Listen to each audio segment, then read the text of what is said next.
Hi, everyone. Welcome to the show. We have a great episode today. We interviewed Julie Cole, who's a somatic health and wellness coach. She got into all things about her life, her coaching, her addiction, and how she came over that, and now what she's helping people with. So I hope you enjoy it. Thanks for listening.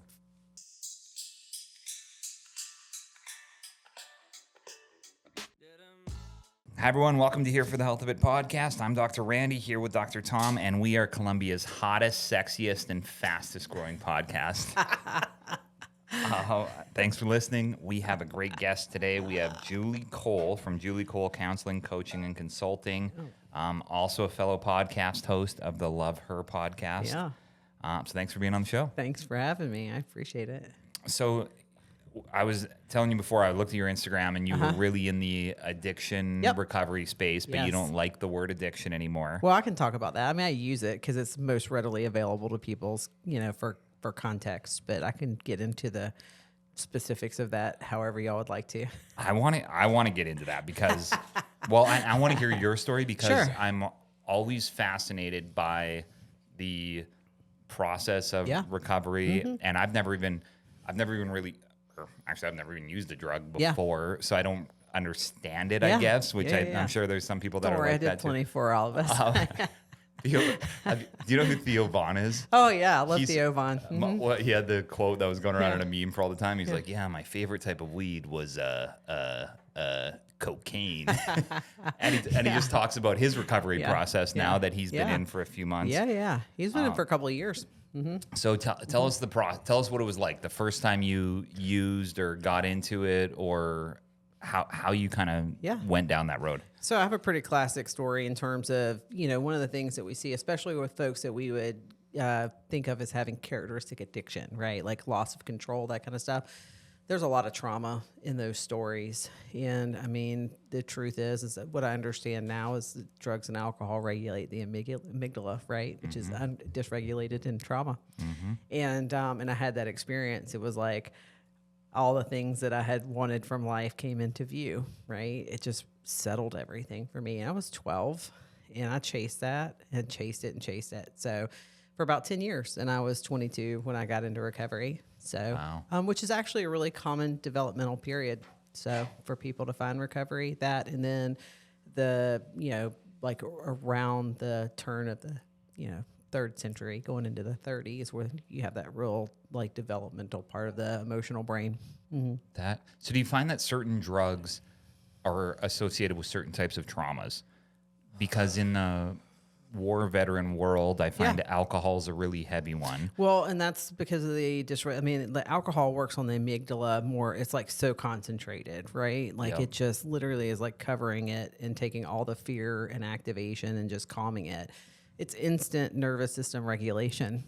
The problem is you can't hold it in that space, and that's where the addiction comes in. You use it trying to find that sweet spot, and you always overshoot it.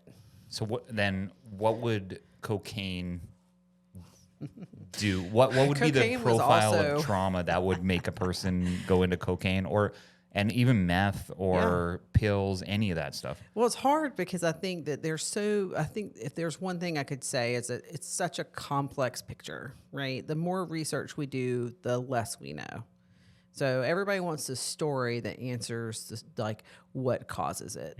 And what I always tell everybody, and I do a whole section of our peer support trainings when I do them, is there's many vulnerabilities, including, trauma, genetics, personal biology beyond the genetics, just our basic, blood pressure and, body temperature and things like that. But then there's also, environmental factors. There's, social determinants of health and mental health that play into the larger pictures. There's generational capacity. There's epigenetics. So all of these things make this complex picture, right? And so that's the hardest part, is that I can't answer that question with certainty. There's a lot of people who want to be able to do that.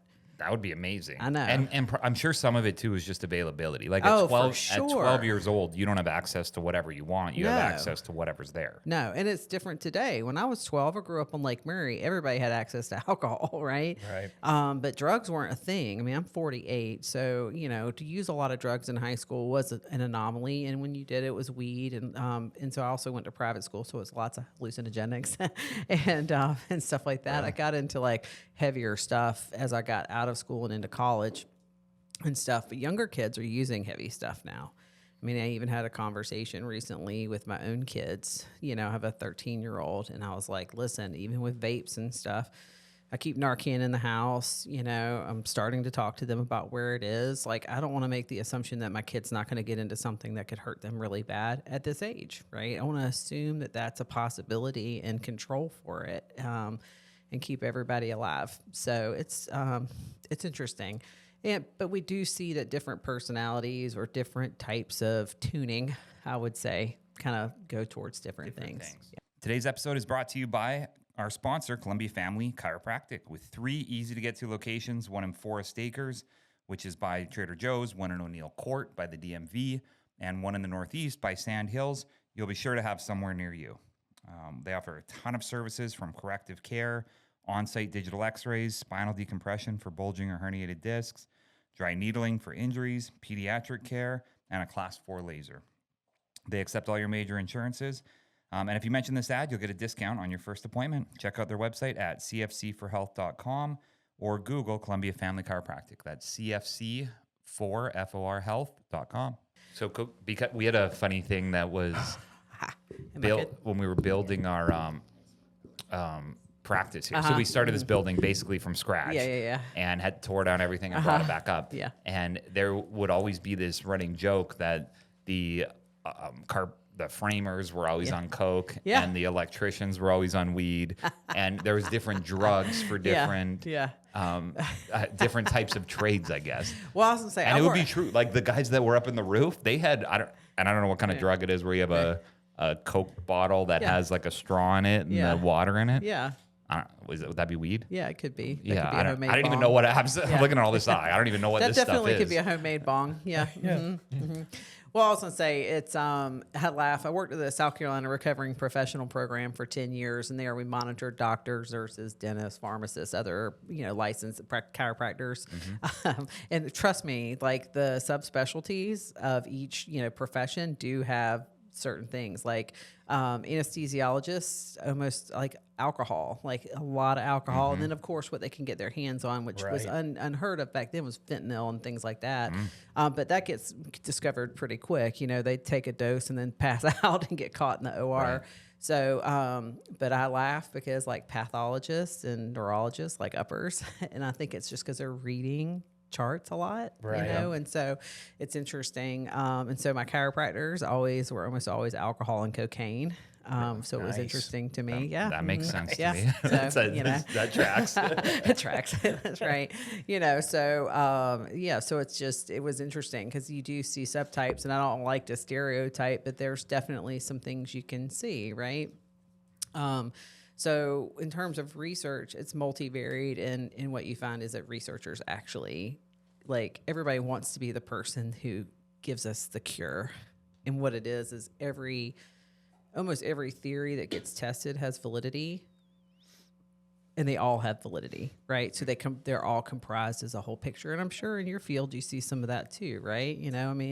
Even in chiropractics, you have purists versus others, people who bring in supportive stuff and people who are just about the adjustments. There are people who think that you can, who use the activators, and people who are all about, this. There's some people who work with other doctors and stuff, and other people who don't trust the healthcare profession. There's people who are supportive of medications and people who aren't, there's just subtypes within each. Yeah. And theoretically, they're all sound. I think everybody just falls into what works best for them in their practice and with the populations that they work best with, so. Where do you guys, are there traditional programs that you guide people towards? Is there anything I'm familiar with AA, but I can't think of anything else. We operate under now what we call multiple pathways, like multiple pathways to recovery. And yes, AA and NA 12-step fellowships are certainly the most common. They're the most populated, but there's lots of other options now, both faith-based, secular, Buddhist, fitness focused. I mean, there's a ton of stuff. So, and I'd be more than happy to guide anybody to some of those resources. So. Yeah, I guess let's talk about your coaching. Like, what would it look like for somebody to coach with you, and who is your avatar? Who's your person? Okay, so I have a couple of different subspecialties, but what I find through all of them is that what I find is most people are really they can envision their change that they want to make, and they make moves towards it, and they find themselves pulled back. And from a neuroscience standpoint, there's actually value in that. We call that self-sabotage as a society, but it's really we're working out new neural elements, right? It's almost like giving it a full picture and allowing it to build. I heard a neuroscientist say one time it's like building to threshold, and then you flow over into new behavior. So one of the things that I do is help people really work on barriers for them on achieving what their goals are. And so whether I'm doing that with a nutrition client, I mean, my ex-husband and I owned a wellness center together. We did integrated services. So I have the, nutrition experience. I have the health coaching and, personal training. I mean, I've done all of that. And so whether I'm doing any of that, what I find is that most people have this actualized self, and they really struggle to get there. Yep. And so what I'm really good at is holding people in that container and not giving them their answer, but letting them wrestle in it and have a container of trust with me to fall apart a little bit to trust themselves. So I'm really good at being You're like a nest. I am. I'm a compassionate witness. Like a cocoon. I don't know about that. The container isn't always a cocoon. Sometimes it's, it's like being on a ride, but it's a roller coaster. Yeah. But what I do is like so many people lose the capacity when they're making change to witness themselves or trust themselves. And so I give them a container where I can witness them until they can find their voice or their trust in themselves again. And that can happen on small things when it's talking about like trying to make changes around eating, or big ones like trying to leave marriages or actually work through trauma, or even, try to find recovery. Yeah. I'm a big environment guy. Yeah. Like the environment that you're in sets the stage. And even there's research now coming out saying if all of your friends are doing this, you'll probably be the next one. It's the barbershop concept, right? If everybody's in the barbershop getting a haircut and you're with them, you're eventually going to get a haircut. Yeah, for sure. But even like eating is a big one. If you're around people that have donuts all the time, eventually you're going to be like, well, I'm kind of hungry and everybody else is doing it. But if you're around people who think that you're killing yourself the moment you eat a donut, you're probably not going to eat one because everyone's going to stare at you thinking I have people that believe that I'll eat the donut, but I don't eat the donut all the time, every time, right? That's right. Well, but it depends who you're around too. Like if you're constantly have people in your ear being like, that's killing you, that's killing you, that's killing you, you would eventually be like, maybe I should stop it. Or if you have people on the other side, if you have people, just try a little bit, is it a bump? Try a bump, try a hit. It's funny. I've always had this real strong internal self-concept. I've always been able, I joke and say God gave me a stronger sense of justice than he did a sense of self-preservation, and that's always served me well because I can stand against a crowd. And that's really helped me find my own voice. It's why I'm such a good, compassionate witness for other people. And why I don't feel like I have to be anybody's answer, right? Because who am I to say that a donut's bad for you, right? Like like going back to the addiction thing, different people respond to different food sources. Well, but also like if you're an alcoholic and you go sit in a bar and you drink water, it's just a bad idea. Well, if your motive's right, if you're just doing it. All right, we're gonna. Yeah, seriously. You think that a person who's in early recovery? What? Yeah, service industry was my thing. Bam, and that's how I made money. You were pouring drinks. Suck on that, Randall. I absolutely was. I love it. You're incredibly unique. Then I would actually no. There's actually a support organization called Ben's Friends. Is for people who are in recovery in the service industry because there's a lot of people who it's their career. And it started in Charleston. It's in 20-something states now. but they actually support folks in the service industry, musicians, right? We use that example a lot. There's a lot of people who make money playing in bars and at clubs. Right, and when they get sober, if that's their career, they keep it, So Really? I think it's context specific. Here's the thing about any change behavior. Maybe I'm just soft. Are you just saying I'm soft? That's exactly what you would say. I didn't That's what say I was that. picking well, up hold on. hold on. Let me go to where I was going. Sometimes what people need is the opposite of what they did because they don't have an orientation point. And then what most people can do over time is settle into something in the middle, right? I have done every workout style there is, right? I have eaten every style there is. I've been vegan. I've done paleo. I've done more, whole 30s than anybody can count. And I have just through it, I've learned to tune into myself and find what works for me. Sometimes I have periods where I eat more of the things that don't serve me well, but I don't like the way it makes me feel. So I self-regulate it over time anyway. It's the same thing with my workout style. I will challenge myself to do hard stuff, but if I just need to stay motivated, I'll do what feels good, right? And what I like. And so I think that that's part of what we teach people is like, it's not about not having a container of accountability to push yourself, but it is about like tuning into what feels congruent for you, right? And so when I got sober at 22, there were very few young people, even in AA or in the 12-step fellowship I go to. And so I found social connection with people in the restaurants I worked in the bars I worked in. And I would go out and I would drink water and Diet Coke.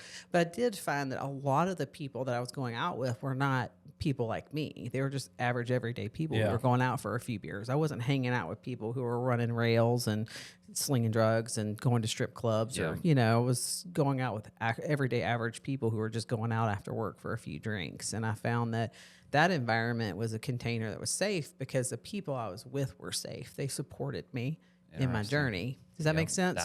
That makes sense. Well, how did you start to separate those people? The people that would be doing lines and... Well, first of all, they don't like to be around me because I'm sober. And so it's like a mirror to themselves. And almost always I can find that, like, I used to laugh in the early days if the person would start talking to me and they'd say, well, I only drink this much. I'd go, okay, that's my person that I need to be mindful of, right? Because they're already I haven't said anything. I don't care if you drink. Like, I've had periods where I was in partnerships where we kept alcohol in the home and, that kind of stuff. It doesn't... alcohol's a neutral thing for me anymore. It just doesn't, it's not a part of my life. Now I've also been sober 26 years now. So, Do you have any like back when you were 22, do you have anybody still in your life that was around you from 12 to 22? Oh yeah. I definitely have people, and a lot of people spontaneously like regulate their own substance use in their 20s. It's not unusual. And a lot of people always laugh at everybody. They go, that seems so weird. I'm like, have you met college students? Right. Like at any given college campus, a good significant portion of those students would meet the criteria for some kind of substance use disorder during their time on 100%. Campus. But then they go out, they get the job, or they get married, or life helps them regulate. And that's actually the vast majority of people who even have maladaptive substance use or problematic substance use. They self-regulated over time. Yeah. It's really only a small percentage of the whole that takes up. It's like anything, there's a lot of high acuity folks who take up a lot of the resources or have to utilize the resources. But if you're in that space, that's all you see. That's all you think you have, right? It's like a dietitian who works with people with diabetes. You think everybody has diabetes, but not everybody has diabetes, right? It doesn't. And the other side of it too, like if somebody was doing steroids and I was working out with them and then I found out they were doing steroids. Yeah. I think I would immediately stop working out with them. Really? Yeah. No question. Why? Because and I'm not exactly sure why, which is why I'm bringing it up. But I think it feels like cheating. Like I would, in that environment, if I'm competitive, I would feel like they're lifting massive amounts. And even guys that I've talked to have done steroids, they're like, yeah, it's like normal working out, but you just never get tired and just keep going. So I would be in an environment where I feel like they have this edge. Sure. And no matter what I do, I can't keep up. Right. Unless of course, I start doing the same thing that they're doing, which I don't want to do. So I would encourage you to sit for a second. Just take a minute and like ground in your body. And when you think about that, like what does that bring up for you? So it's the competitive edge. Yep. And you feel like you can't keep up. Yep. Okay. And just sit with that for a second and see where that goes. And your tiny biceps. Yeah. Hold on now, I'm being serious. But it's the same. But it would be the same thing with like somebody who could study all night long, right? Because they're ramped up on Ritalin. Sure. And I'm like, I have a hard time studying with a person who doesn't need to sleep. So for you, it's just a disconnect for you and what you're wanting. It's kind of like It's like short-term cheating. Okay, but you're talking about what's happening with the other person, right? And my like comparison of feeling like I can't keep up, but it's because I'm not doing the things to keep up. Well, and it's also, there's a part of it where you have to be grounded in yourself, right? And where you are and what you have going on. And I think it's important for people to recognize, right? There's lots of people, I mean, I've been I started lifting when I was 12. So I've been in gyms for the better part of 30 something years, right? Squatting. Oh yeah, all of it. Yeah. Yeah. I went to Heathwood, and back in those days, they have a full scale, like high end gym now. But back then, we had a garage that had like a squat rack, a bench, couple dumbbells. Yes, and we literally did the primary lifts, right? And we would literally squat to failure and get on the shoot away machine in the gym. And we also had a carpet gym back then, so we were brutal. We practiced tripping each other. Anyway, it was brutal, and we were really good at what we did. Yeah, we did. Yeah. I mean, back then, the queens of basketball were Irmo, and we practiced with them and went to camp with them and played with them a lot. So. But I laugh because, I will say this. The more comfortable I got in myself, in my own journey, and what does and doesn't work for me, the less I worried about what other people in the gym were doing. And I think if there's a challenge I was giving you, it's just to sit with that piece of it, right? And there can still be a part where you're philosophically opposed to working out with somebody who's on steroids, right? Because it doesn't work for you. And our instinct is to talk about what's happening with the other person, like they're cheating. And it's like, if that's congruent for them, that's not mine to sit with. Mine to sit with is it's not congruent for me, It would feel like playing Monopoly with someone who kept sneaking 500s from the bank. Sure. If you're competing with them. Right, aren't you always competing with everybody for the, like, in whatever you're doing? Like, it would be like going to play hockey. Yeah. I'm playing against somebody. Sure. Now, if I was prepping for a bodybuilding show, I'd say yes. If I'm just going to the gym to work out and like just feel like I'm getting a workout in, no, I'm going to understand that there's different levels to the playing field, right? And I guess that's also part of it. At 48, I can't do certain things that I did. Like I can't barbell squat anymore. So people laugh. I have a belt squat in my garage, So like I find other ways to compensate, but and I'm as strong as I ever was, right? As strong as I ever was, even at 48. I can't, my body can't do the things it used to do, right? Like I can't, like my back and my neck don't like to sit with 300 pounds on my back, right? So like the squawks, it doesn't like it. So I guess that would be my challenge, right? I think that's a good concept to think of, because it's even in the weight loss world. Yeah. There's a ton of that too, where you're working out 6 times. Like I know my wife, she's like, I'm working out like crazy. Yeah, I'm so disciplined with how I'm eating. I'm like, proud of myself. And everybody's doing similar. Everyone's doing Ozempic, and it's like, oh man, they do no work. Yeah. Well, and I think the point about that is that that's their mechanism for doing, because there's a trade off with Ozempic too, right? And semaglutide, sure. And steroids, and cocaine, and cheating and Monopoly. Yeah. There's a trade off with all of it, and it's like it's the part. It's like and I have certain amount of friends that have gone the semaglutide approach to things. And I have tried semaglutide. I don't like the way it makes me feel. I don't like to feel nauseous. I don't like to feel like I can't eat, and so it just didn't work for me. But I have used like NAD1 and some other things like that I really like the cognitive effects. So I will use peptides, and I don't feel like that's cheating, but there's some people who do, right?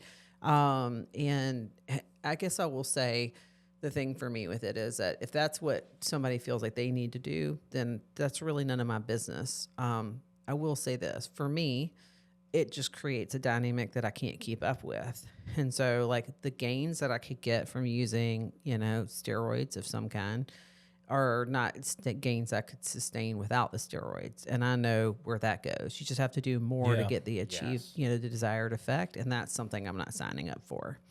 It's the same thing with the semaglutide, right? I have had, I've been in gyms and working out for years. I've lost weight and put on, lost and gained weight. I've done all the stuff. I mean, I was doing CrossFit and eating Whole30s and gaining weight. My hair was falling out. My thyroid was shutting down. And, so like, I have a love relationship with my body today. It's not like, do I wish it was smaller? Do I wish it was all of those things? Absolutely. Am I willing to just force myself into that space anymore? No, I do what feels congruent and what makes me feel like I'm okay with myself, and learning to just be okay with the fact that I have a stomach or thick thighs or whatever is something I've come to. But it's, I love that you brought that up though, because it's a great challenge. And I will say that what your process is very common to what I see when I'm coaching or doing even counseling with folks, which is, this part where it's like, there's this struggle to like embody where we are. And that's the barrier for a lot of people, is focusing on what's happening out here. And whether it's feeling like you're competing with somebody who's cheating, or whether it's feeling like everybody's ahead of you, or people get it easier, or that it never happens for you no matter how much you work, or that you have to be the strong one, or any of the narratives that can come up for us that we can stay stuck in. That's what I help people with. And actually the process I just said, like sit with that for a second and see what comes up, like that is a real beautiful piece of work, because. And I think I'm figuring it out as you were saying it, that I like to be inspired by people that I'm around. Yeah. So I really like hanging out with really wealthy people. That's right. Because it feels like I can achieve when I'm hanging out with them. I'm like, oh man, if they did it, I can achieve that, and I feel inspired. Or really fit people. Yeah, and I'm like, man, if they can do that, then I can do that as well. That's right. Except for if I feel like they're cheating, then they're not inspiring to me. They're almost the opposite. Like if I was hanging out with a really wealthy guy who was robbing banks, I'd be like, that's not inspiring. That doesn't motivate me or inspire me to give more, do more, be more. Yeah, and that's the part where you're clear on what your values and principles are, and you stay centered in that piece of it, right? Yeah. And so then your separation isn't about that dude's cheating. It's about that's not where I want to be. Right. It's not inspiring me. It's not who I want to be with. And see how that's a different piece. Like one almost feels like competitive and, it creates resistance with something else versus allowing flow with yourself. Yeah. It's good. Yeah. Nice. Have you seen, so people say I have addictive personality, and then they jumped, so like from one addiction to another. Is that a good method of therapy? Like go from alcohol to the gym, let's say. Well, Which they do that big time. Oh, absolutely. Yeah. Well, we have fitness focused recovery groups, right? So there's the Phoenix, which is, if you check them out, they're actually a recovery group, and their basis is, CrossFit style workouts. Our friend Maggie and some other folks have Iron Wolf Recovery in Charleston. Very similar perspective, right? It supports people, and then they have a peer component to it and all this other stuff. But they use fitness as a way to connect. And so again, it comes back to the relationship, right? We can use anything to avoid ourselves, or we can use it as a tool to stay connected to ourselves. And I think we all ride a line between, that. I think we go through periods where we use it to avoid ourselves, and then we use it as a way to kind of find ourselves. And so, in early recovery for a lot of people, dopamine activity is really important, because what happens is drugs and alcohol naturally flood the brain with dopamine. Over time, the dopaminergic system stops creating its own dopamine. And so you have a period of time, what we call post-acute withdrawal, right? You have a period of time where, your brain's been so used to being flooded, it doesn't create it. And I know if you guys do any treatment with exogenous, thyroid stuff, or D3 or anything like that, that the more you give somebody, if somebody's taking 5,000 IUs of vitamin D, a day, their body's going to naturally stop producing it. Sometimes you actually have to titrate people down and give their body a chance to kind of build its own capacity, right? And so it's the same way with this stuff. Sometimes you have to create it exogenously and give your body time to, get back on board and regulate itself to be able to do that over time. And so, yeah, I mean, lots of people do. You see a lot of people get sober and they start drinking, energy drinks around the clock. Yeah. And smoking when they may not have been smokers.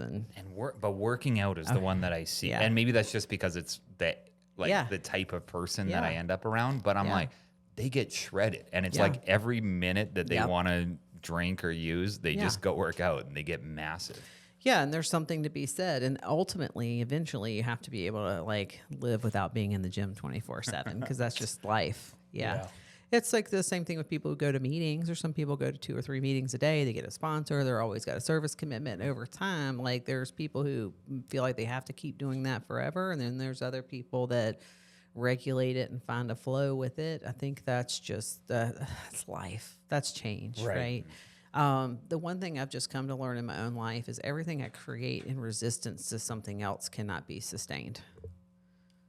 Because ultimately, I'm just going to push everything away. So I don't have an emotion that I don't invite anymore. I don't have a process I don't invite anymore. And if you look at my Instagram, you see that even yesterday, I was taking my littlest to a street dive concert last night. I looked up the set list kind of from the past shows, and they have this song called 25 on their new album, and it just gets me teary. I just finalized the divorce, and I just heard it yesterday, and I started crying, and I just allowed myself space, and I just put it on repeat a few times and let it kind of sink in. And what I gave myself was capacity to hold that tenderness that it brought up for me, or push it away.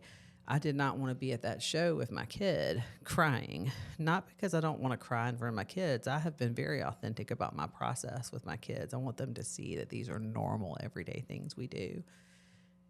I didn't want my kid to feel like they had to attend to me while we were at a show together, having an experience, and I wanted to be able to show up for that, So when they played it, she jumped up, and I had her on my hip, and we kind of slow danced together. It was a really sweet thing, but I didn't have to cry. Yeah, what do you do? We've talked about this a little bit on when somebody is crying, how to be attentive or force yourself to be attentive. How to take up space is what I've been told. Take up instead space. of saying, why are you crying? Or instead of immediately getting away from that. Yeah, moving away or handing somebody a tissue. It's so funny. I had I train folks not to give tissues, and to the extent that people get uncomfortable and need one, they'll look for one, right? Until then, because giving them a tissue disrupts their process, right? And we really, again, I come back to, if somebody's crying, what's going on with me? Right. What's my discomfort with it? And I learned I had to learn to sit with my own tears to be able to sit with other people's. Yeah. So we need to cry more. Or if it happens, really observe what it brings up for you. Yeah. I just try to distract and move on as quickly as possible. Yeah. And then when you do that, so when we don't allow it out, we shove back down whatever it is. And it eventually grows until it comes out. Almost always at an inappropriate time. Like anger, right? How many of us have had that distant present? Right. And then all of a sudden we just blow up over the stupidest thing somewhere, and it doesn't. It's interesting. I've had this interesting relationship with tears. When I got sober, I was so shut down. I had been in a veil of protection for myself for so long that I had taught myself how not to cry. And I couldn't even sit with the experience of it trying to come up. And when I got sober, I wanted to be able to cry. And the feeling would be there, but the tears wouldn't come. Mm-hmm. And I literally had this natural process where I just coaxed it along, and it would come up and it would I'd go numb again. And I realized it's just this nervous system state of dissociation for protection, right? I understand it all cognitively now. But I had to laugh because I worked on it for a couple months, and then I was at this. It was so long ago. It was in Eckerd. I was in an Eckerd drugstore. Yeah, I didn't even know what that was. That's so old. It's the old, it's the old, drugstore. Like a CVS. Almost. Yeah. What came in its place? After? Rite Aid, maybe. Yeah, Rite Aid. Yeah. That's what it was. How do you know that? I'm brilliant over here. There's a lot going on in here. But I had to laugh because I go in there and Cherish the Love by Kool and the Gang came on the like overhead radio and the tears came. And I was like trying to buy shampoo and I was like snot slinging crying, like heaving. I mean, I finally was able to cry in like all these years. And I'm in this middle of this. I'm trying to check out and this poor checkout guy's like, oh my God, are you okay? I'm like, my hair is so dirty. I needed this shampoo so bad. And so it's just been interesting how it's funny how we apologize when we cry, like we're inconveniencing someone for our feelings. So I know now when I can allow it and when I can't. And when I can't, I almost give it a marker and say, I'm going to come back to this later if it needs to come up. But when I first got separated, which was a little bit traumatic for me, because it was sudden. It was very sudden. And I had a friend who said, I have a trick for you. And I said, okay. She said, I have a friend who's a news anchor. And I asked her one day, how do you read all these things without crying? And she said, we learned in school for mass communications that the part of the brain that stimulates tears is the same part of the brain that processes math facts.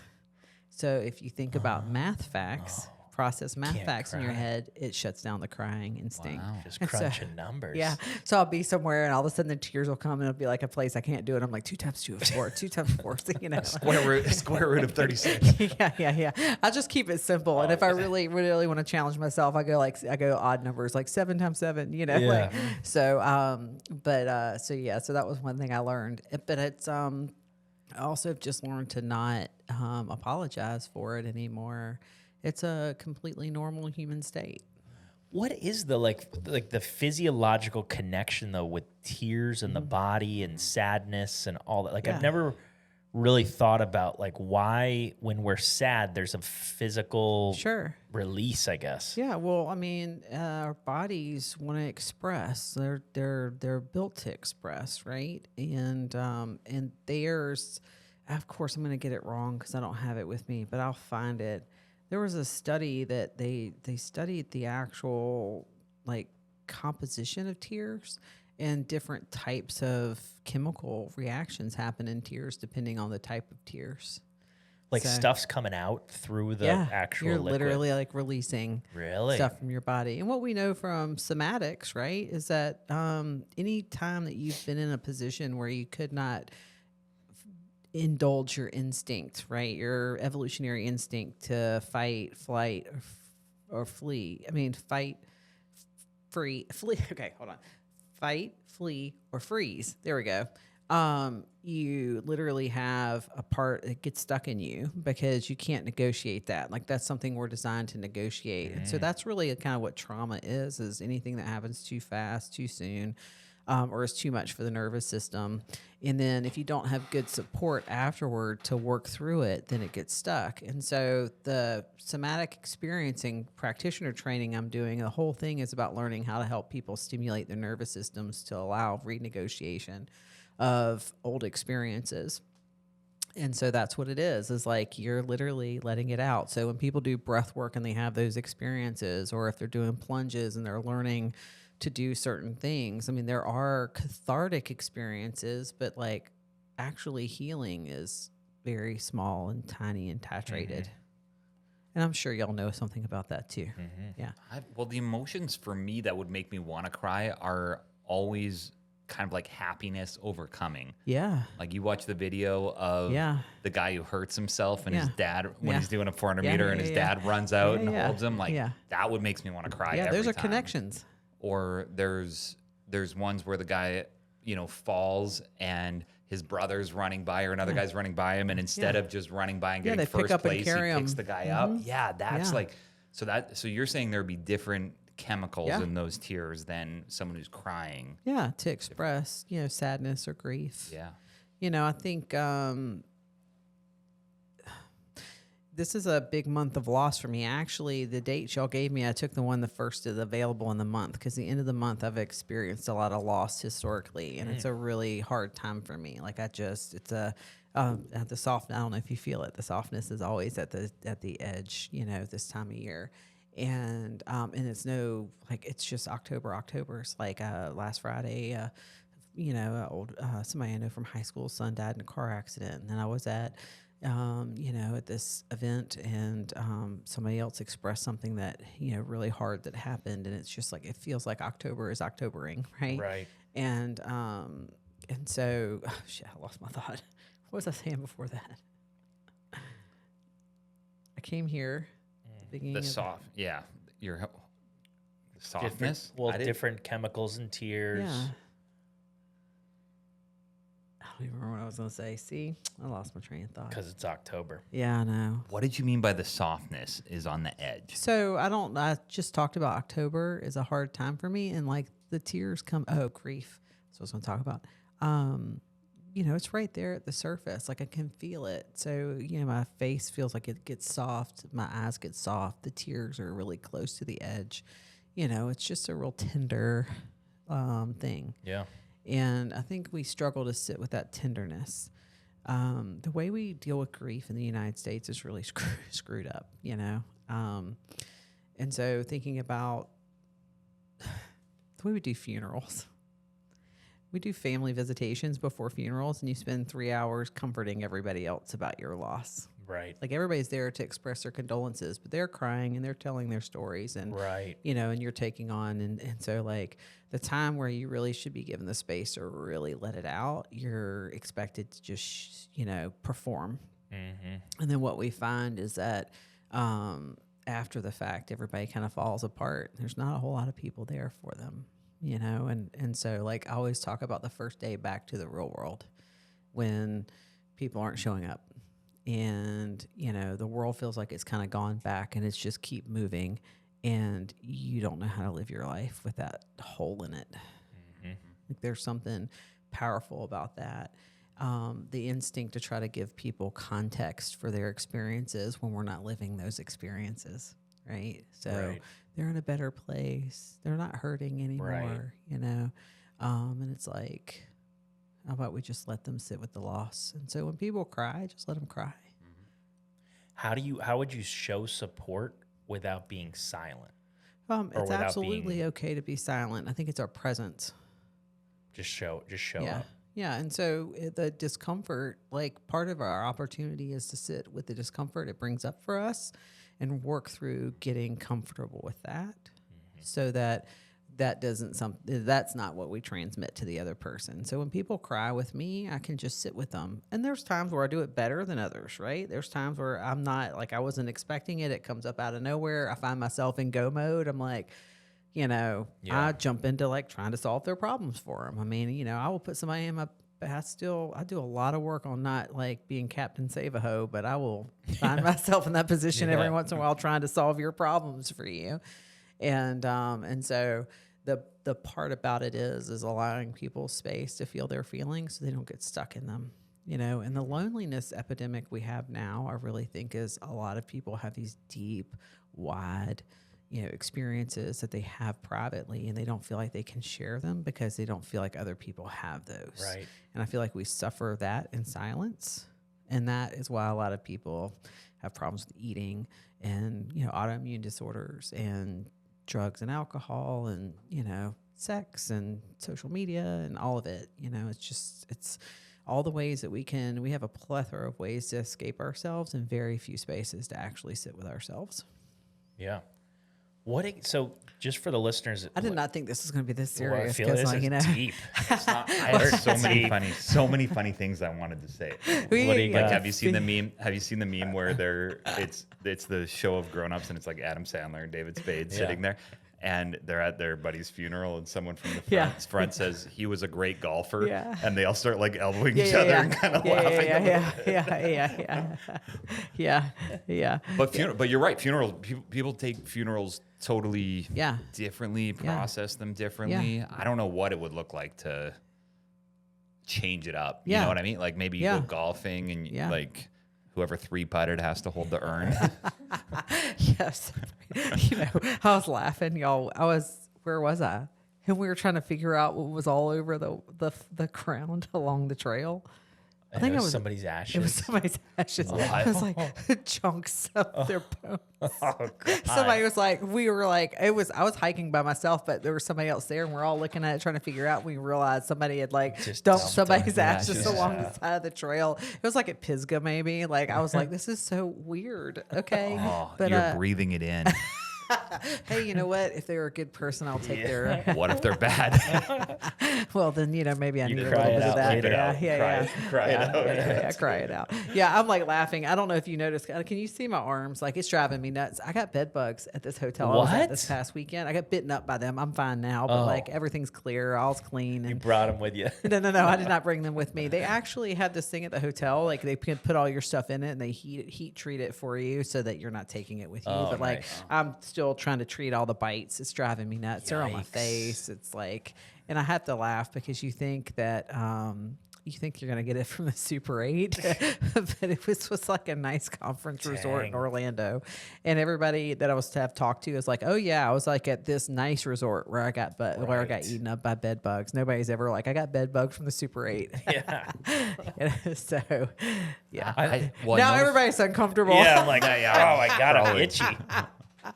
Well, you have full sleeve tattoos. Yeah, and I have my back done and parts of my legs. Mm-hmm. You do. All right. So take us to the first one. Let me. So the first one. Okay, so the first one I got was like two little dolphins on my back. Lower back? No, I don't have a tramp stamp. Oh, you don't? No. I'm not your average female. I'm like always been a guys, like one of the guys kind of people. So that was not my thing. But I did get two little dolphins. It's covered up by a bigger tattoo now, but I laugh because it was hard.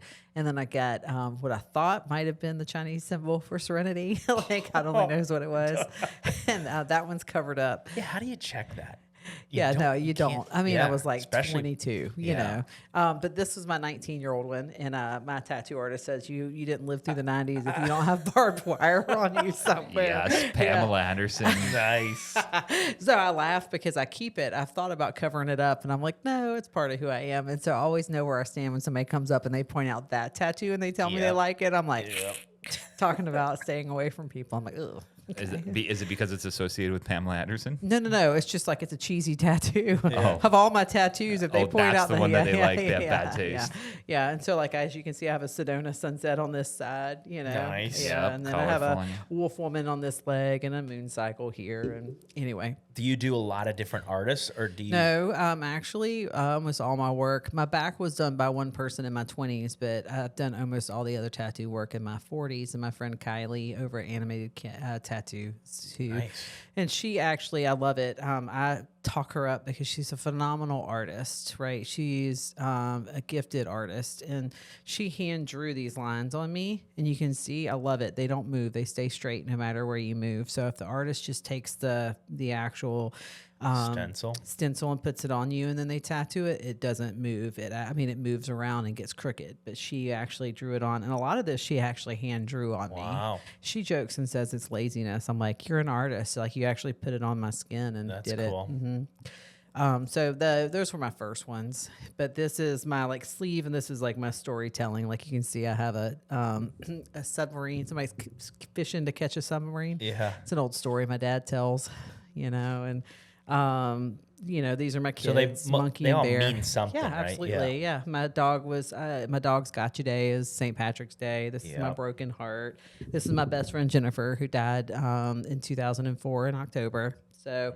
And then her daughter and I have the same angel number for her. I mean, I could go on. My mom went to Duke, but I did not want a Duke Blue Devil. So I got a devil in a blue dress, let them, so I could go on. They all have stories. Yep. Sweet.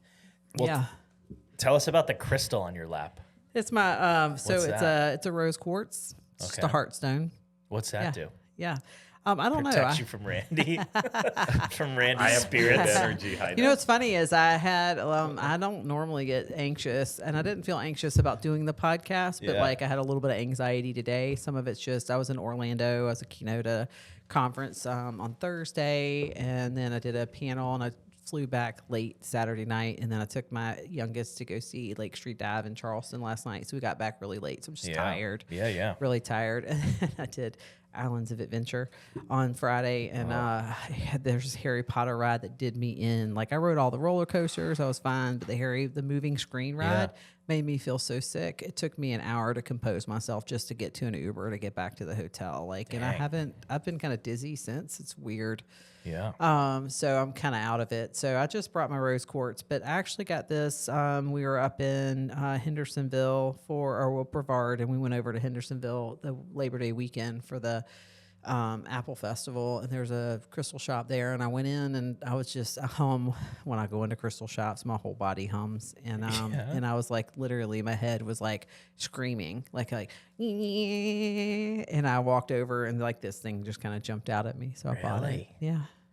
See, Randy doesn't have that skill. Yeah. He doesn't listen to stuff like that. That's true. I have just recently, but it also, like, there's a part of me that's just like holding my heart for like. Yeah. I'm not gonna. I promised myself I wouldn't cry. Well, we're gonna hold space if you do. I can promise you. We're just gonna be silent. You're gonna sit there and stare at me like weirdly. Be like, don't give her a tissue. I'm gonna go. Don't give her a tissue. Are we doing okay? Are we doing okay? Are we doing okay? No, but it's it's also just that like my heart is really hurting for Western North Carolina right now. So a lot of my favorite places and people, and it just has a lot of meaning and purpose for me. So as it does for a lot of us, right? We're close, and it's inconceivable. So and I feel like we don't understand. Like it's crazier than anybody knows, is for what I'm gathering. Yeah, the worst of it still is coming out. Yeah. And it's hard because so much of the attention's as it should be. I mean, but a lot of the attention's really been on Asheville and some of those surrounding communities. But like, there's 20 counties that are impacted, and I think that there's like a huge gap between like Boone and Asheville of people that have yet to even be discovered. Right. And then we have the Tennessee component. And then, Augusta's still out of power in a lot of it, Yeah. So, anyway. So, Your heart is just softened right now. It is. Yes. Can I change the subject? Yeah, back go to ahead. tattoos? Go back to Making tattoos. me really uncomfortable. Well, it's so hard because like there's really only so much you can do about this right now, and there's so much you could say and do wrong, right? Like it's one of those situations where you can't make anybody happy. Everybody thinks you should be doing more. There's opinions about it, like talking about just being grounded in yourself, like knowing what you can do, where you can contribute, what you can do, and for some people that's as simple as prayer. Yeah. And for other people, it's as it's get as a complex helicopter as, and get in there. Yeah. So that's the part where you have to be really comfortable with yourself and not get drawn into what everybody else thinks that they need to do. Right?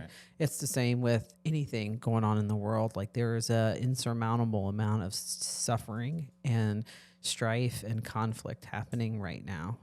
And we see that like played out in the microcosms of our daily lives on social media and in relationships. And then there's the election. So Okay, back to tattoos. So I always hear that people without tattoos look boring naked. Oh, I don't even think about that. You've never thought of that? All right. I mean, when I'm naked, I'm not thinking about somebody's tattoos. Yeah, You're not. He stands in front of his mirror often, just staring and going, I just "This is draw boring." with myself on marker because I can't commit to a tattoo. I just made a commitment. It's something that feels congruent for me. If I had the money when I was in my 20s, I'd probably be covered from like tip to stern, right? But I didn't. And as I have capacity to in my 40s, and as I feel drawn, like I have 2 others already planned. I know exactly what I want to do. And I'll just make the time for it. And I'm like, who cares? At this point, I'm almost 50. Who cares if I'm covered in tattoos? Right. People are like, you're going to be like old. And I'm like, I'm going to be old either way. Yeah. Have you seen old skin? Might as well make it colorful. Yep. And so that's my thing. And I don't believe that tattoos are a mark on your credibility. Some of the most amazing, beautiful, powerful people I know are tattooed, right? But it is a real interesting way that people kind of like weigh. Like I carry myself with credibility, right? I know this. Like I walk through spaces and people pay attention to me. It's been that way my whole life. So like having tattoos doesn't take away or add or take away my value in credibility because it's just the way I talk or carry myself. But they do for other people, and so I'm really mindful of that too. Yeah. and it's kind of a sign, or I've heard that it's somewhat a sign of like emotional highs and lows. Yeah. Or if you see someone with a lot of tattoos, it probably means they've been through a lot of Yes, stuff. for sure. I would 100, because like that's me. I mean, 100%. My tattoos are a part of a story. They're a story of my life. Very much so. Very much so. And I learned recently that I'm not a piercing person. I got my nose pierced with my eldest. They didn't even flinch. They held their own camera. They didn't even flinch. Like the piercer knew. They said, you might want to hold your mom's camera for her. And I'm like, I got all these tattoos. What do you? And I was like, whoa. I was like, I don't want another piercing ever again. But I have the one in my nose. I'll keep it. It's cute. But nope, no. Because of the initial pain for it. It did something. Ugh. But you have your knuckles fully tattooed. Yeah. Well, so my hands didn't hurt at all. Really? They What's the burn most afterward. What was the most painful one? Okay, so there's this part of my one that's on my thigh that goes to my inner thigh. It's about right here. Like the rest of it, I was like asleep for, but she got to that, and I've done all this other stuff first. I came off the table. We had to like put numbing spray on me. No kidding. To get through it. It was the most. I was like so surprised. And then the ankles are hard because they have to go back over it for it to take. Right on the bone. Yeah, and it's right on the bone. It's a hard healing spot. And then I would say, anything that got close to the armpits was pretty brutal. Yeah, But you're pretty, and you've got it in a way too that you can pretty much cover it up. Like the way that you have your pants on, they cover everything unless you pull them up a little bit, and then you can start to see it. Or same with your sleeves, you can pretty much cover it all with a long sleeve shirt. I had to actually make a decision. When I went for the hands, I've done a lot of stuff where I have, even as a clinician, I might find myself in court cases and stuff. I mean, when I was at the Recovering Professional Program, I testified in court all the time. I have done stuff in front of the legislature. I've worked with, and I came to this place where I was like, who cares if I have the tattoos on my hands, right? Yeah. Like that's not the value of the message I bring. And it felt congruent for me. Like my kids picked this snake out, right? And so like, that's why I have the snake. Yeah. And, and so it's just, but yes, all these are part of my story. They're all part of my story. Right. Yep. Sweet. But I have to say, I don't think of. Now, when you see awkwardly placed tattoos when somebody's naked, I would say that would probably catch my attention. In a good way? Probably not. Or a bad way. Like there have been some like an arrow to your butt. Yeah.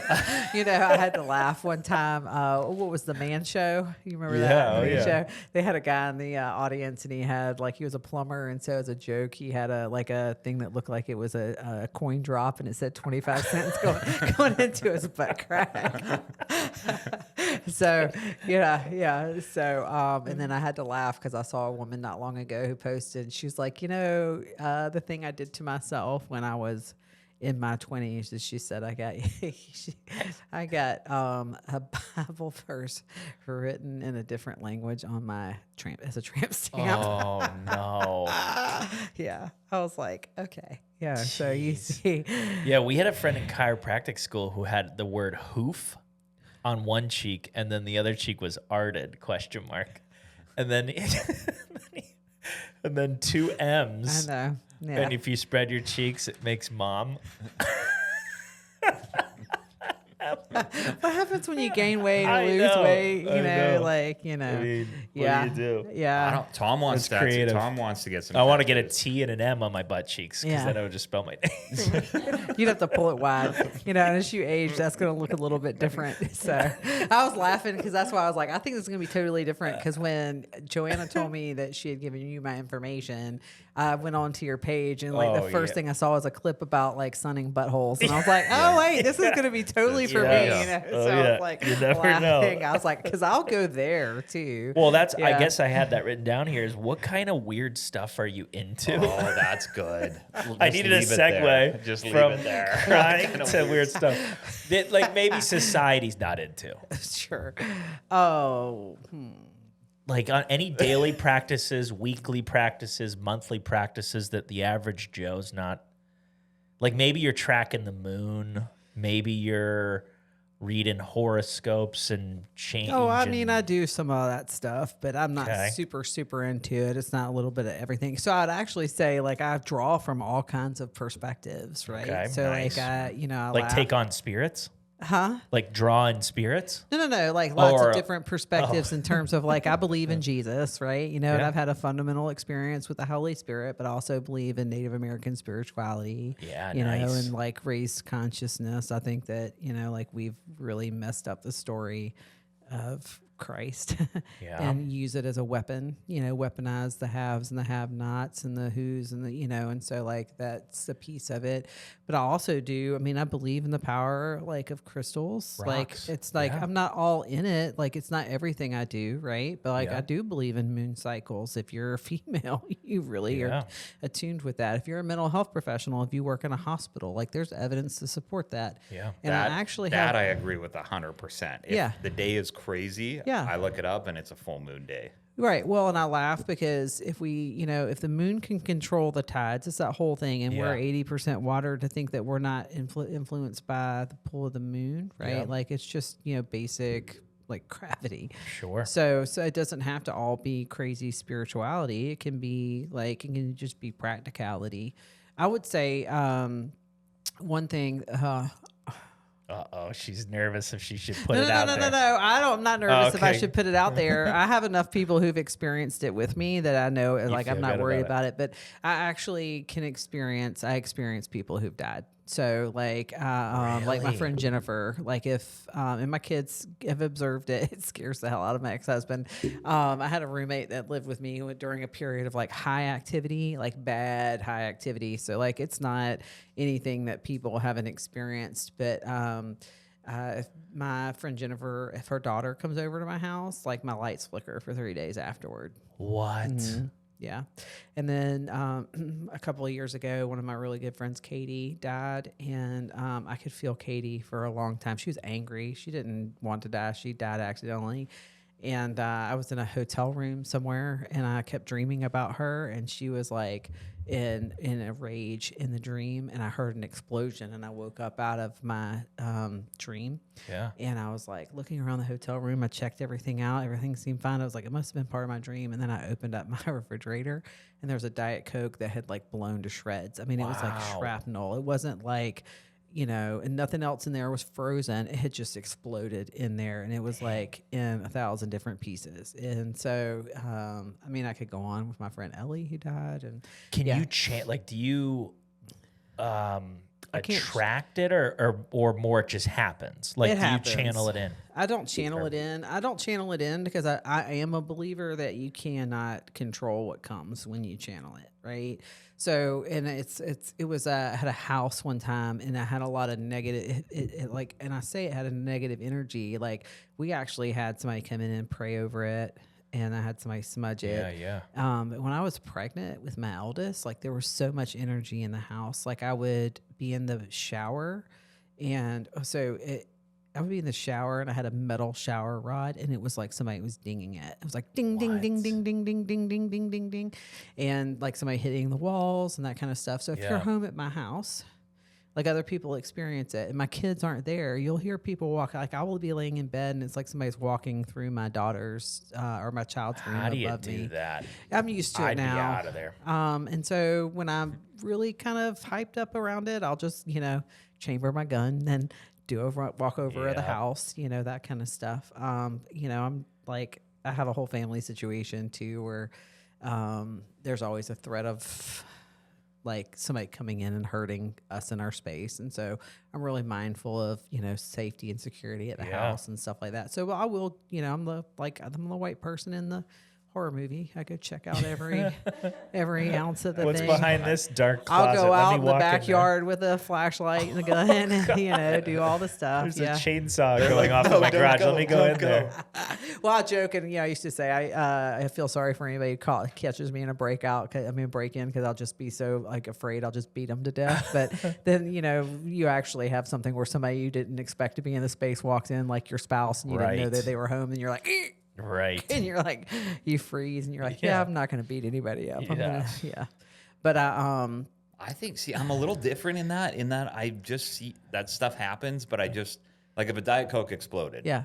I'd be like, A, who's putting a Diet Coke in here? Yeah.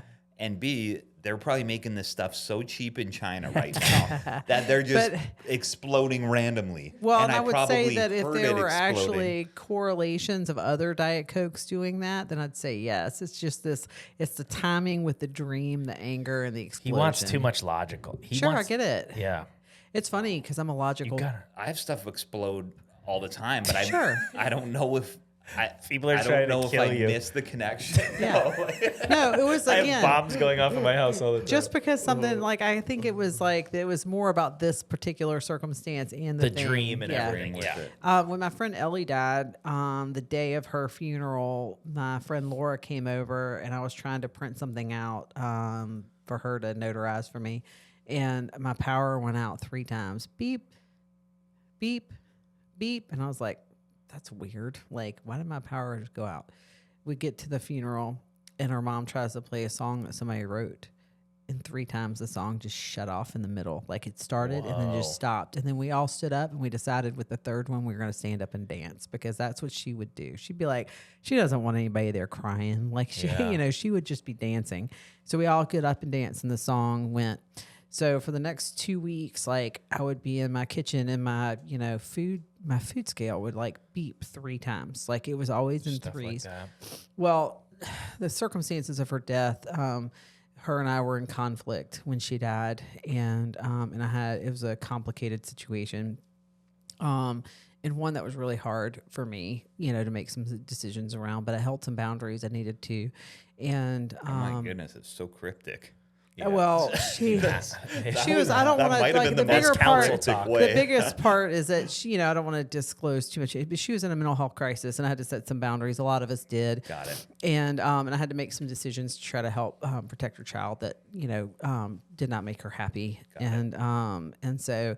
But anyway, so we were a little bit in conflict, and I had a real complicated experience when she died, right? It was really sad for me, but also there was just all this stuff left unresolved, and I had some anger around it. And all the things happened in 3s, and 2 weeks after she died, I kept waking up in the middle of the night thinking I could hear her laugh. I even woke up my ex-husband. I was like, can you hear that? He was like, I can't hear it. I'm like, I kept hearing her laugh, and I'm like, what the hell? And in the middle of the night, she came to me in my dream. She's like, you're not allowed to be mad anymore. You're not allowed to be mad anymore. And I woke up the next door and I wasn't mad. Like, it was like all the complicated feelings I had just went away. It was like she just came and said, nope, we're not doing this. And I didn't have the beeps anymore. But it's crazy because I will have experiences where I see her. Like, I'll be walking through my house and I can see her and her reflection behind me. And my eldest said not long ago, she's like, Mom, she said, Mom, is Ellie, do you think Ellie's here sometimes? Because I feel her. And they were super close, like energetically very close. And I said, yeah, I do believe she's here sometimes. And I do have experience with her. I did a cacao ceremony in Sedona, Arizona. And the guy was doing it. He said, I can see somebody standing outside, and it's a person with like gold flowing hair. And my ex-husband, who has experienced some of this, does not have this experience, but has experienced it with me, turned and looked at me and said, it's Ellie. I'm like, it's Ellie. Like it's just, how do I explain it? I don't know.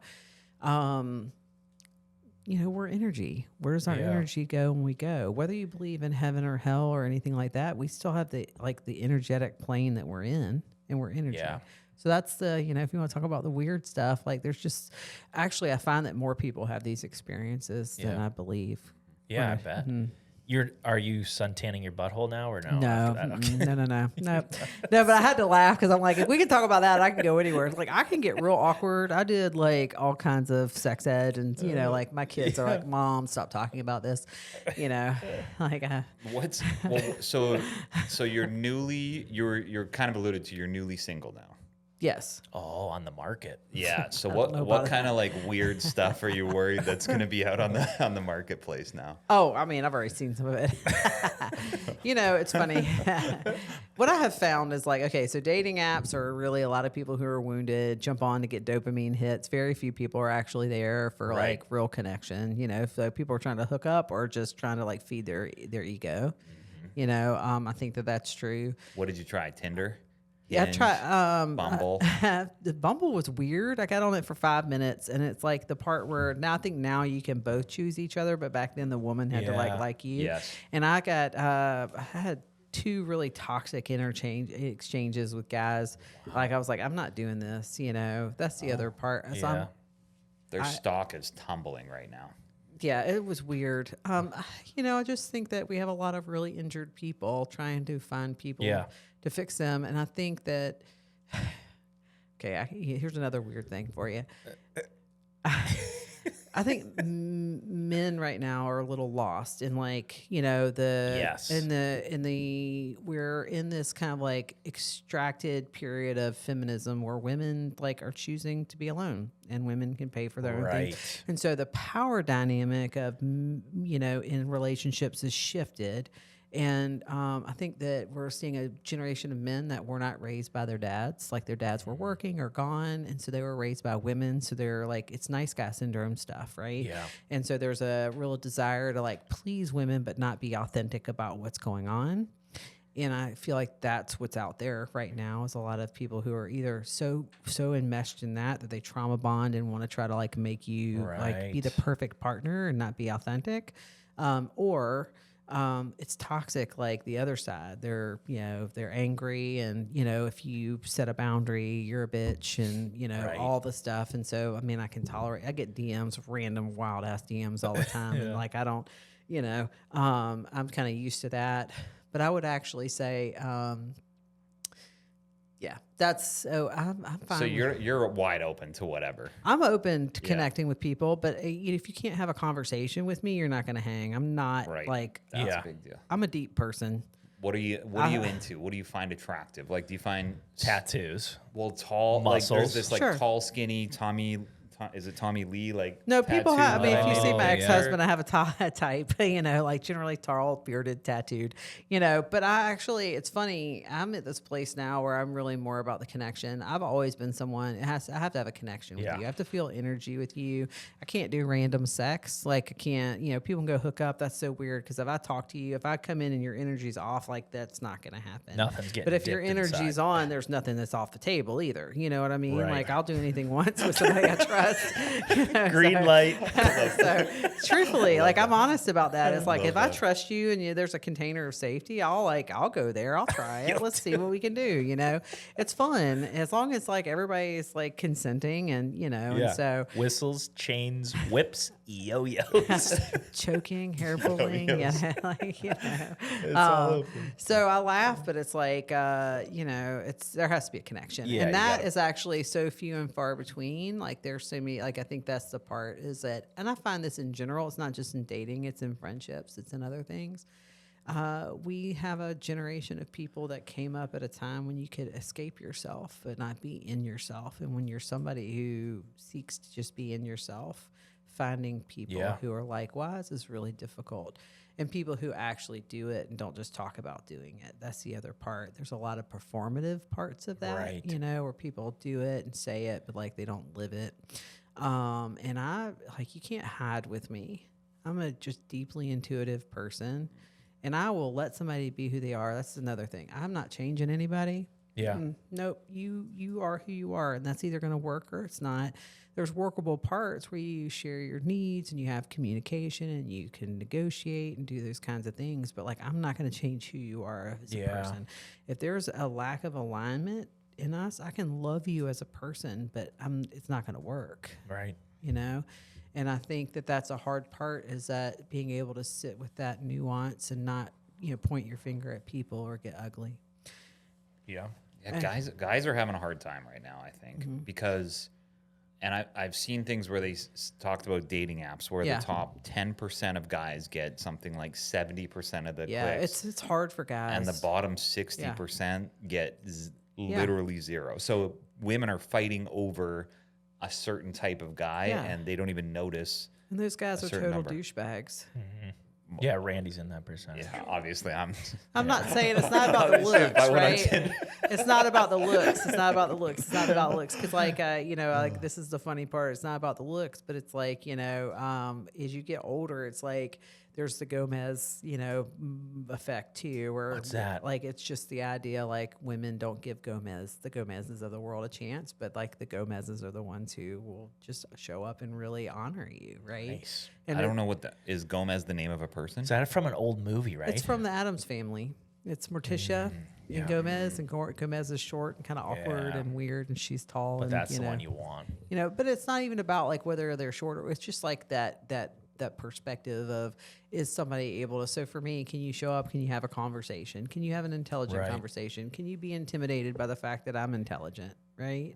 Like, can you sit with that? Can you respect that? Do you have a sense of humor? Holy crap, like there's so many people who are so serious. Stiff. Yeah.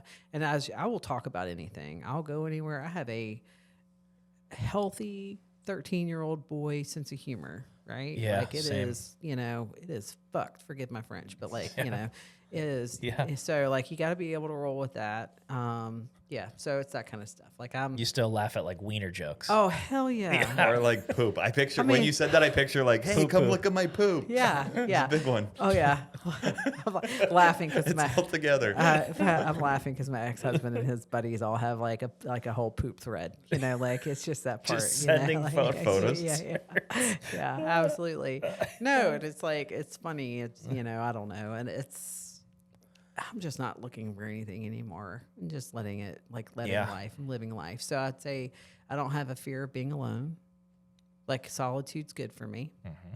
I don't have a fear of traveling alone. Next week I'm heading to Utah. Went on Outdoorsy and got a car with a rooftop tent. I'm just gonna go remote camp north of Zion and just stay up there by myself for a few days and go hike and do that stuff. I like the solitude of being by myself. I can do all the things alone that I can do with another person.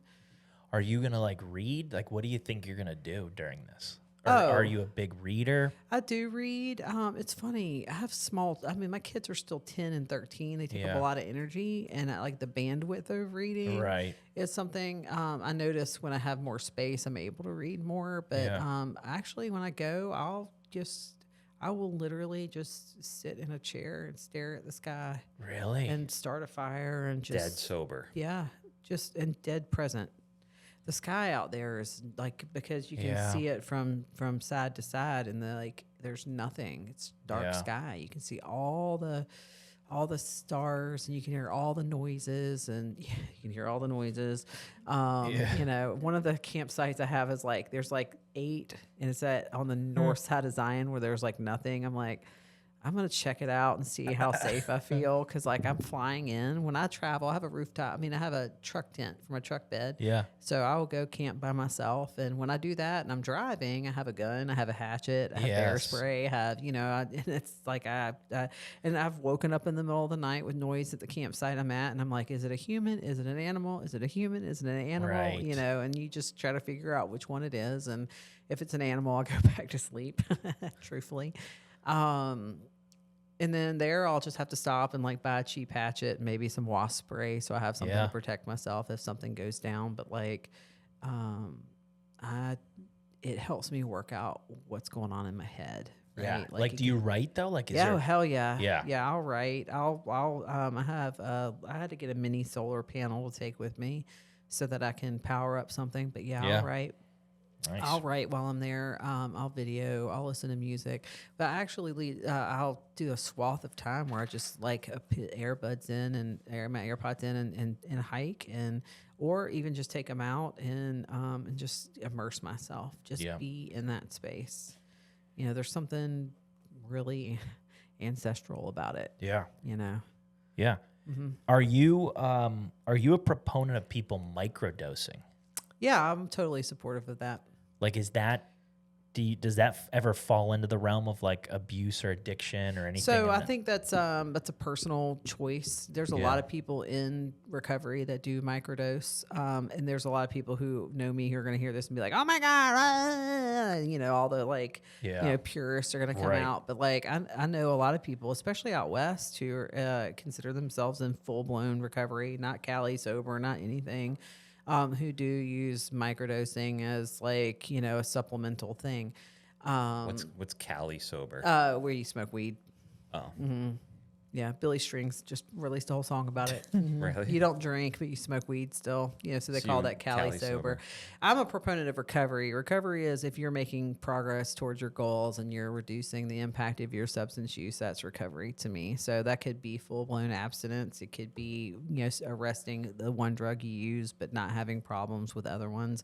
The idea that people are pickles or cucumbers or a drug is a drug is a drug is not supported by research, What do you think is the most addictive drugs? Because there's such a big realm, and I've heard the argument you can't get addicted to THC. That's not true. You could get addicted to it, and I've heard the argument that if you do meth once, and then there's a 50% chance you'll do it again, and if you do it a second time, there's some 40% chance you'll be doing it forever. Yeah. So actually, I have a conversion chart that's based on some national surveys, and what we found was so with marijuana, right, THC, they find that 45% of the total population claims to have tried marijuana, right?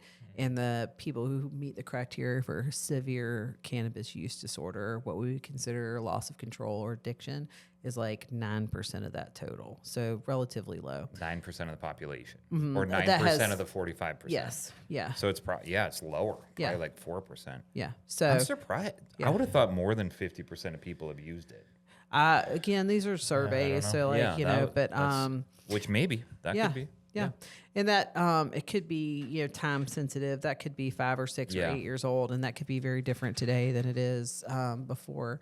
And then, you also, with THC, you have to differentiate too. So if you're talking about plant medicine versus vapes or pure THC products where they've taken out the other cannabinoids, there's just a high incidence of psychosis and other anxiety disorders that are induced by it because you can just take on such a high THC content, and the other cannabinoids have protective factors that balance the potential for problems with the THC, the THC content.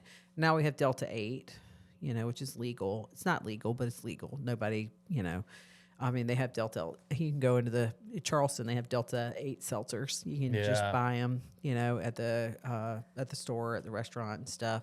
So there's a lot of different compounds and stuff, but even with methamphetamine, the conversion rate of people, the total of all the people that claim to try methamphetamine in a year time, I think the severe substance use rate, or what we call the addiction rate to that, was 16%.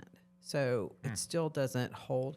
Going back to the thing at the beginning, which is there's a lot of variables that play into it and put people at risk. We do know that people are born with different levels of just general dopamine saturation and uptake capacity. And people who have lower dopamine naturally are more susceptible to high dopamine activities, right? And they're more susceptible. So that's the addictive personality we talk about. That's a big piece of it. And then you throw trauma and other stuff on top of it, and it compounds it. But so, but I know people, I used methamphetamine a handful of times and I hated it. Absolutely hated it. But I would have sold my soul for cocaine once upon a time. Yeah. So, that's what people love. Yeah. So it's just different experiences. Is one an upper, one's a downer? No, they're both uppers. They're both stimulants. I would say, here's the thing. If we had to take a drug class and separate it from others, in terms of it's just long-term, it's long-term potential for problems, it would be opioids. And this is because opioids deliver on the promise. So when you use cocaine, right, over time you get burnout. Your tolerance builds, but you don't enjoy it anymore. You use because you're conditioned to it, right? But it's just like being afraid. I had somebody, a researcher one time say it's eventually it's being really turned on but not being able to get off, right? It's just that kind of anticipation all the time without relief. The hard part about opioids, they just provide relief. All the time. Right. And so you can take somebody off of them and, eventually the part that becomes so problematic is the withdrawal, and people want to avoid the withdrawal. So they continue to use to avoid withdrawal. And then of course their tolerance resets and they get high like they did the first time. And so that's the scary part about opioids and which makes them so significant. It is interesting, though. We had an opioid epidemic in the 60s and 70s, and a lot of those people spontaneously recovered, and we didn't see it go from drug to drug to drug. So some of it's also societal changes and the way we treat things and, that kind of stuff. So, I want to make sure we hit on like what is somatic healing for the audience. So somatic work just says that it's about allowing space to build capacity in your nervous system to experience life. Right? I've heard of like things like laughter and crying and dancing and that kind of stuff is. Yeah. So all of that is allowing expression, right? It's allowing expression, but you can do those things to avoid actually feeling too. Right. So where we are in the world now is like nervous system health is the big buzzword, and everybody thinks that they can teach you how to heal your nervous system in, this 3 ABC way. The truth is nervous system regulation is a constantly flux state. And so you're learning to build capacity to hold life, to hold experiences, to hold emotions. And some of it's releasing old stuff from your body, but it's also just like being able to hold space so you don't fall apart, dissociate, lose your shit, whatever you want to call it. And so somatic experiencing, the work I do is helping people just do small like titrations of their nervous system to build capacity to hold hard stuff. A lot of people with trauma have learned, and just with other stuff, have learned to lock down in life and be real perfectionists, right? Yeah. Like there's a lot of control in their life, and so it's really about relinquishing control and like learning to live with the flow of life. Yeah. Yeah. And so And what does it look like when they come to you, or how do they come to you, and what does it look like with them? it can look very different, but for a lot of people, they just feel like they're they can't control their life, their emotions, their feelings. They feel just out of control.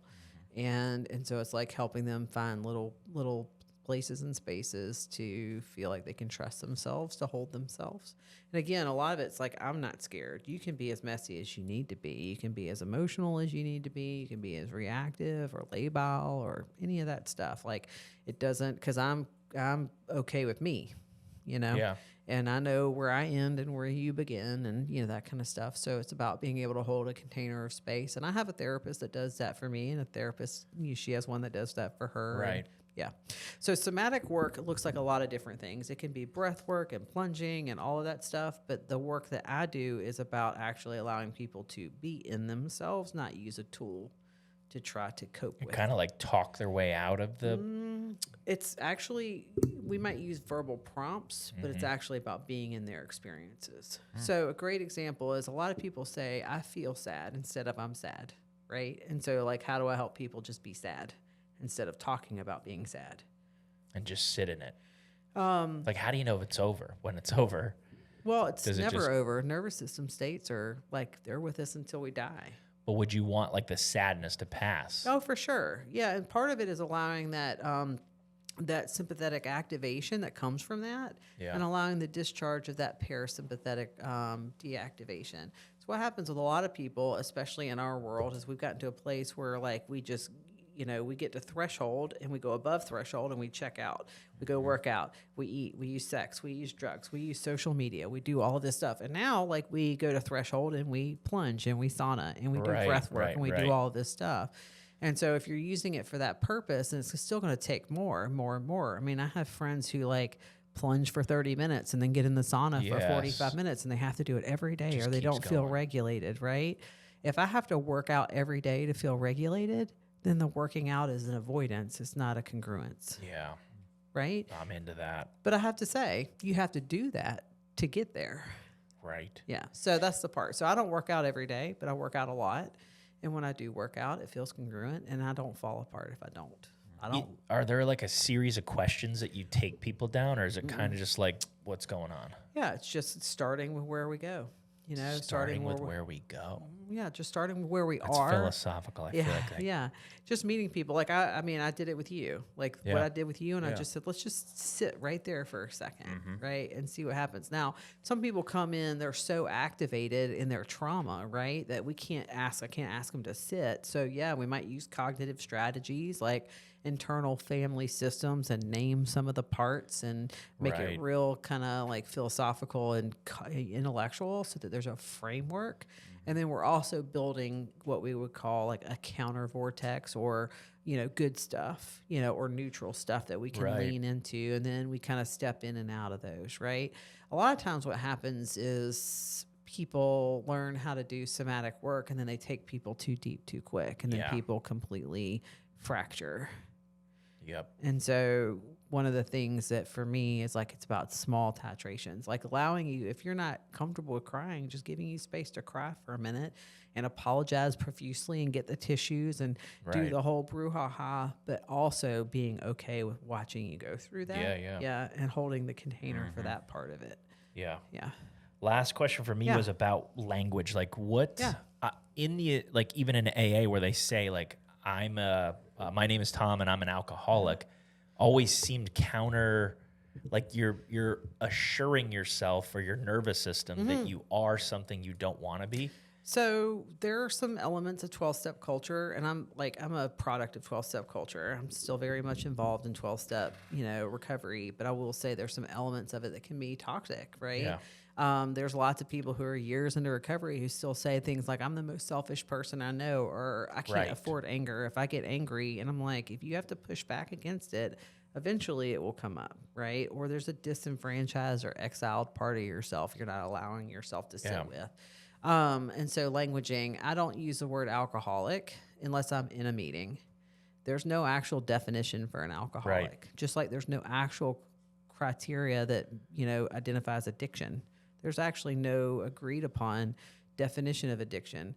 So we have the criteria for substance use disorder, right? It would be like saying I'm a diabetic without actually having been diagnosed or meeting the diagnostic criteria for diabetes, right? So I think there's some parts. So one, in the meetings, it's a self-designated label, and people say it so that they can remind themselves where they came from. They don't want to forget where they came from, and it's actually an empowering activity. But there's a difference between saying that I take that on as my label that's congruent for me, and I label you with it. Those are very different things. So we shouldn't be telling anybody else what they are. I even think, like, why don't they just put it in the past tense? There's a whole series of, culture around that. Like, that it really could be its own podcast episode. Yeah. But I will say this, it's for people in meetings that feels congruent, and there's a freedom in saying it. And so that's what they do, right? But you can see from my bio when I'm, what I say is I'm a woman in long-term recovery. Yeah. And that's important. Why? Because I'm not defined by that. I've been in recovery longer than I was alive when I got into recovery. Yeah. More of my life has been lived on this side of things. And meetings are great. But like so much of the work I've done outside of that is where I've really grown. Right. So it's a good foundation for me, and I stay connected to that foundation, but it's not the whole picture. Yeah. But in a session, would you try to change the language of somebody? If they were calling themselves an alcoholic, no, not immediately. If that's their congruent language, but what I find is that most people come in not wanting that label. They don't like to be they don't want to be an alcoholic or an addict. And so what we talk about is like, what is problematic for you and how do we move towards? What we know is that with any change behavior, moving people towards what they want to be, building capital towards the life that they want to have is the biggest measure of success. Yeah. Right. Nice. That's good. This has been amazing. This has been a blast. Thank you. So how do people find you? Okay, so the easiest way is you can find me on social. So on Instagram, I'm Julie_Cole_coaching. And then on TikTok and Facebook, it's just Julie Cole Coaching. So you can find me there. I have a website. It's bones, but juliecole.org. And then, those are basically the easiest ways. Or julie@juliecole.org is my email. And Tinder is just Julie Cole. I am Carolina. not on Tinder. I did a brief foray into that, and I don't know that that's a congruent. I think what I'm going to do is I'm actually going to do more of the activities that I love and just see who I connect with along the way with that. Perfect. That's good. Yeah. Thank you for being on the show. Yeah. Thank you for having me. I appreciate you guys. We're here for the health of it. For the health of it.